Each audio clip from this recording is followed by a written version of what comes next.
경연왕의 예상팀장 권승철입니다. 특성급 설명해 드리도록 하겠습니다. 특성급도 상당히 좀 까다로운 편성에 짜여졌습니다. 초반부 어렵게 짜여졌고 결승전도 성락송이 분명 유리한 입장에서 경기를 펼쳐나갈 수 있을 것 같은데 꾸준하게 경기를 펼쳐나갔었던 선수들의 시속감이 상당히 좋아요. 서두르는 선수들과 상당히 많기 때문에 배당 가능성까지 충분히 염두에 두셔야 된다는 점 말씀드리고 싶습니다. 특성급은 좀 공격적인 승부가 우선이 되어야 된다는 점 말씀드리고 싶습니다. 그럼 광명 특성급 10경주부터 설명해 드리도록 하겠습니다. 광명 특성급 10경주입니다.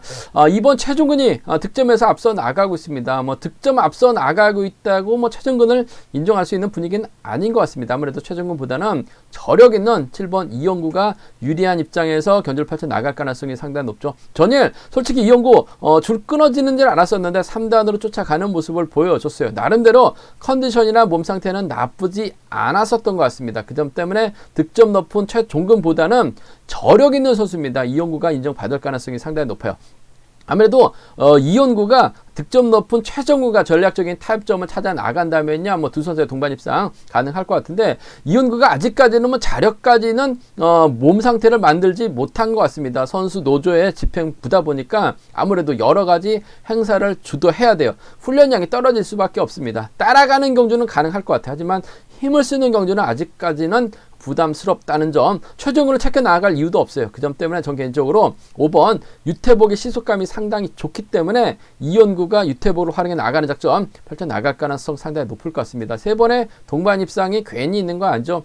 더군다나 유태복이 먼저 타종부터 때린다면요, 이용구가 보란듯이 넘어서면서 최종을 챙겨 나갈 수도 있을 것 같습니다. 하지만 유태복 금요 경주 때 박승민을 활용해 나가도 되는데 챙겨주는 모습을 보여줬어요. 금요일은 박승민이 때립니다. 이를 유태복이 활용해 나가면서 반바퀴 넘어서고 이를 이영구가 활용해 나간다면 당분간 유태복을 계속해서 만나야 되는 이 현구라는 점에서 지켜주면서 짧게 들어갈 가능성이 상당히 높아요. 시속감도 괜찮습니다. 7번과 5번의 전략적 연합 쪽에 전 우선에 봐달라는 말씀을 전해드릴 수가 있겠고, 그래도 최종근과 전략적인 타협 무시할 수 없죠. 7번하고 2번 정도는 기대해 볼 수 있을 것 같은데 득점 높은 선수와 타협보다는 힘을 쓸 수 있는 유태복이 유리합니다. 4번이 있기 때문에 유리할 것 같아요. 7번과 5번의 동반 입장 쪽에 좀 더 우선을 봐달라는 말씀 전해드릴 수가 있겠고, 우리 좀 과감하게 한번 가져가 본다면 4번도 시속감이 상당히 좋아요. 이걸 5번이 활용해 나가는 겁니다. 수도권 연합 펼쳐 나갈 수 있는 두 선수가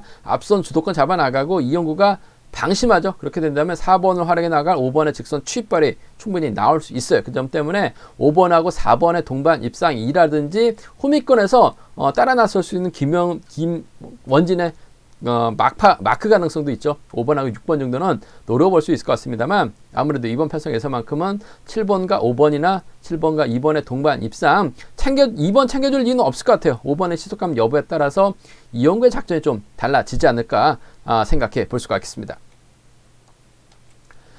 광명 특성급 11경주입니다. 앞선 선발급에서도 잠시 언급해 드렸다시피 박병아를 과연 이번 편성 인정할 수 있느냐가 관건인 것 같습니다. 한때 특성급 선행 강자였습니다. 고향에 와서 몸이 많이 올라왔어요. 한데 무슨 이유 때문인지 몰라도 성산으로 다시 본래 고향인 경상도로 내려갔습니다. 김해가 아닌 성산으로 가서 성낙송과 함께 훈련하고 있어요. 성낙송과 함께 출전하고 있는데 문제는 연이틀 경주 내용을 보면 예전에 박병아의 몸을 볼 수가 없다는 점이죠. 직전 회차 경주에서도 이용구에게 취급을 당했었고 계속해서 몸싸움에 밀려나면서 배당의 빌림만 제공했었던 박병아.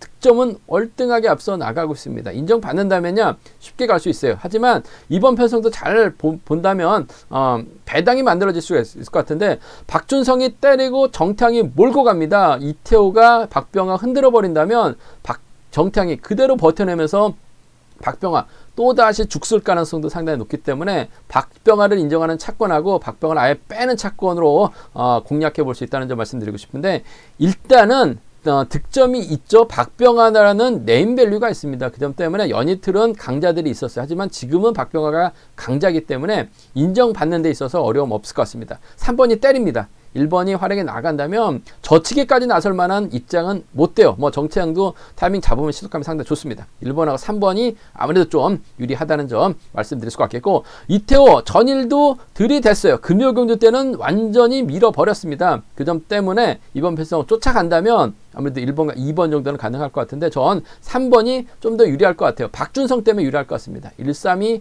먼저라는 점, 1, 2가 차선이 돼야 된다는 점 말씀드릴 수가 있겠고 앞선에서 살짝 언급했다시피 세종팀이 변수입니다. 아무래도 박준성이 앞만 보고 달려 나갈 가능성이 상당히 높아요. 정태양이 제대로만 된 저치기 타이밍 잡아 나간다면 박병하 또다시 외선으로 흘러버릴 가능성이 상당히 높아요. 그 점 때문에 박병하 뺀다면 3-7이 가능할 것 같고 3-2가 나올 수 있어요. 3-7하고 3-2 정도는 충분히 가능하다는 점 말씀드릴 수가 있겠는데 아무래도 박병하 때문에 이번 편성은 생각을 많이 해야 됩니다. 인정하느냐 아예 빼느냐에 따라서 착순의 힘이 배당이 좀 갈라질 수 있을 것 같은데 충분히 뺄 수 있다는 점을 먼저 생각할 수 있다는 점 말씀드리고 싶습니다. 광명 특성급 12경주입니다. 이번 편성 상당히 까다롭습니다. 고만고만한 선수들이 출전하고 있어요. 물론 1번 김용규가 득점에서 월등하게 앞서 나가고 있습니다. 한데 98점이라는 득점에 김용규가 과연 그만큼의 기량을 발휘해 나갈 수 있느냐는 좀 생각을 해봐야 될 것 같습니다. 득점에 비해서 기량이 받쳐주지를 못하고 있어요. 더군다나 인지도가 따라가지 못하고 있는 김용규라는 점에서 쉽게 갈 수 있느냐 아니면 또다시 김용규 점수만 축낼 수 있느냐를 놓고 좀 생각해 봐야 될 것 같은데 일단 분위기는 좋아요. 3번이나 6번하고 연합을 펼쳐 나간다면 득점이 있기 때문에 유리한 입장에서 경기를 펼쳐 나갈 가능성이 상당히 높을 것 같습니다. 한데 이들보다는 아무래도 5번 김태환을 더 의식해야 되죠. 김태환도 저치기 나서면 시속감이 상당히 좋습니다. 그 점 때문에 1번하고 5번의 전략적인 타협이 우선이 돼야 될 것 같습니다. 아무래도 두 선수의 전략적인 연합이 경주의 중심이 돼야 될 것 같은데 복을 함께 염두하시는 전략이 필요하다는 점 말씀드릴 수가 있겠고 2번 정윤재가 앞만 보고 달려나갈 가능성이 상당히 높죠. 분명히 이번 편성도 타종 울리자마자 먼저 서두를 가능성이 상당히 높아요. 정윤재 보면 항상 득점 높은 선수 인정하고 힘을 썼어요. 득점 높은 선수가 김용규입니다. 제대로만 타이밍 잡아 나간다면 1번과 3번 정도는 가능할 것 같은데 아무래도 종속이 많이 꺼지고 있는 정윤재보다는 1번과 5번의 연합으로 좀 마무리될 가능성이 상당히 높다는 점 말씀드릴 수가 있겠고 반대로 정윤재 믿고 김용규가 힘을 쓰는데 정윤재가 들쑥날쑥한 기복을 보여주고 있습니다. 김태환이 제대로 된 더치기 타이밍 잡아 나간다면 조금 무너질 수가 있어요. 김태환이 가면 김준일이 갑니다. 5번하고 2번의 동반 입상 가능하다는 점. 곽현명은 중간에 있다가 수도권이나 경상권에 흠이 공략해 나가기만 하면 돼요. 5번과 6번 정도는 기대해 볼 수 있다는 점 말씀드리고 싶은데 1번하고 5번의 전략적 연합이 좀 더 낫다는 점. 1, 3이 차선이고 5이나 5, 6은 노려볼 수 있는 상황이란 점 말씀드리고 싶은데 이번 편성도 쉽게 강하게 배팅할 만한 경주는 아니라는 점 말씀드리고 싶습니다. 광명 특성급 13경주입니다. 이번 편성 4번 조용한 전일 깔끔하게 동반 입상을 했었는데 2차까지 올라왔죠. 한데 결승에는 아무래도 2착한 선수 2명만 올라가다 보니까 조용한이 점수가 안 됐습니다. 결국 결승 진출하지 못한 아쉬움을 남기는 모습을 보여줬어요. 전형적인 마크 추입형 저치기 안 됩니다. 직선 추입밖에 안 되고 있는 조용한 득점에서 앞서 나가기 때문에 다소 좀 불안감은 있습니다. 하지만 조용한 운영본부에서 좀 배려를 했어요. 편성 자체가 조용한이 쉽게 우승을 차지해 나갈 수 있도록 편성이 짜여졌습니다. 그렇기 때문에 잘 차려진 밥상 잘 먹어야 되죠. 숟갈만 잘 들면 됩니다. 그 점 때문에 조용한 입장에서는 아무래도 수도권 선수입니다. 6번 왕지연을 활용해 나가면서 승부거리 조절해 나갈 가능성이 상당히 높아요. 물론 왕지연도 시속이 들쑥날쑥한 모습을 보여주고 있습니다만 타점 잡을 때는 시속감이 괜찮습니다. 그 점 때문에 조용한이 왕지연을 몰고 가면서 살짝 잡아나가는 4번과 6번의 연합 가능성, 4번과 6번의 연합 가능성 먼저 가져가보자는 점. 부천고 선후배 학교는 같이 다니질 않았습니다만 선후배라는 거 배제할 수 없죠. 왕지연이 시속이 어중간하면 넘어섭니다. 넘어서게 된다면 후미권에서 들이댈 수 있는 정춘교가 쫓아갈 가능성이 상당히 높아요. 4번과 3번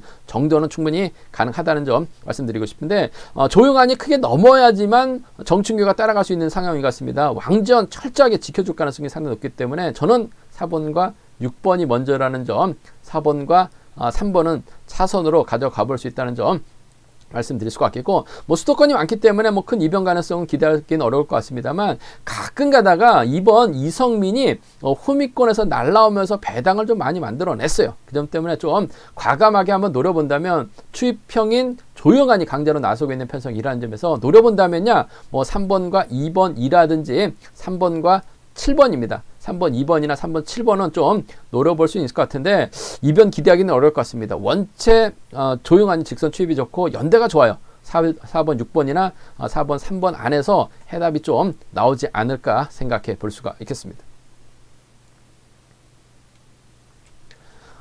광명 특성급 14경주입니다. 김연경 전일 참 아쉬움을 남겼습니다.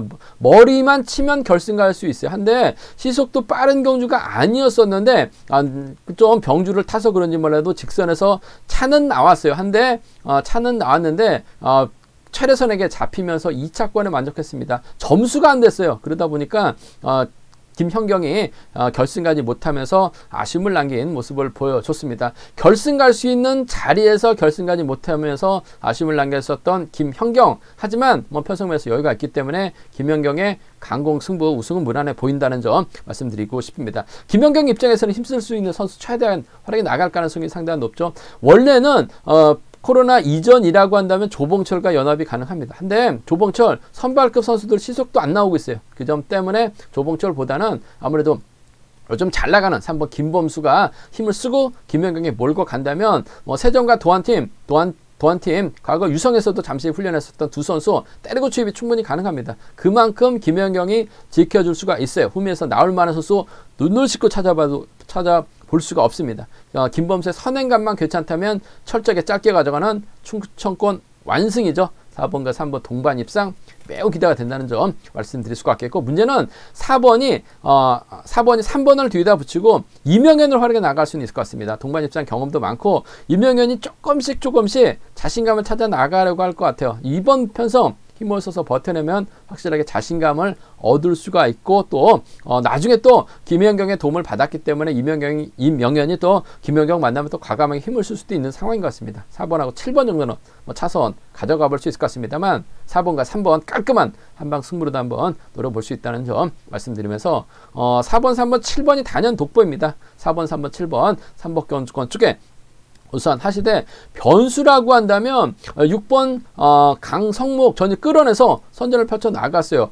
강성묵이 어떻게 해서 특성급에 올랐는지는 점수가 상당히 낮기 때문에 의문이긴 합니다만 컨디션이나 몸 상태는 괜찮은 것 같아요. 들이대면 강성묵 입장에서는 손해볼 게 없어요. 3차권 진입 충분히 가능합니다. 4번, 3번, 6번은 노려볼 수 있을 것 같은데 타이밍만 맞는다면 4번, 3번, 7번 안에서 깔끔하게 마무리가 될 수 있지 않을까 생각해 볼 수가 있겠습니다.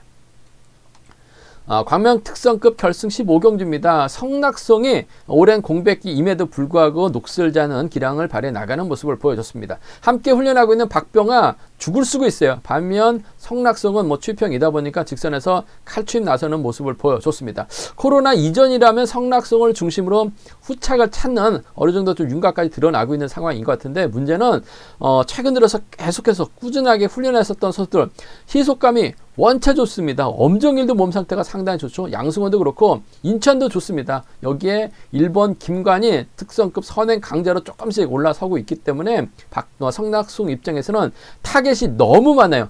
타겟이 없는 경주는 성낙송이 강자인데 타겟이 너무 많기 때문에 성낙송 고전할 수도 있는 상황이에요. 성낙송이 믿었던 선수가 못 가면 성낙송도 함께 무너질 수도 있기 때문에 배당 가능성까지는 충분히 염두에 두셔야 된다는 점 말씀드리고 싶은데, 일단 경주 전개상 김관희를 활용해 나갈 수 있는 양승원이 아무래도 두 선수가 앞뒤로 나란히 자리 잡게 된다면 성낙송이 아무래도 김관희를 활용해 나가기 위해서 양승원을 뒤에다 붙일 가능성도 배제할 수 없을 것 같습니다. 두 선수가 89년생 동갑내기 친구들입니다. 더군다나 전법적인 연합도 충분히 가능할 것 같아요. 아직까지는 뭐 동반 입상 경험은 없긴 합니다만은 양승원 충분히 김관희 활용해 나갈 수 있기 때문에 성낙송이 뒤로 물고 간다면 2번과 5번의 전략적인 연합 충분히 가능할 것 같고, 서두른 선수가 많기 때문에 성낙송 입장에서는 뒤에 후미에다 붙일 선수 정지원밖에 없는 것 같습니다. 2번과 3번의 타협 가능성 정도는 충분히 공략해 볼 수 있는 상황이라는 점 말씀드리고 싶은데, 전 개인적으로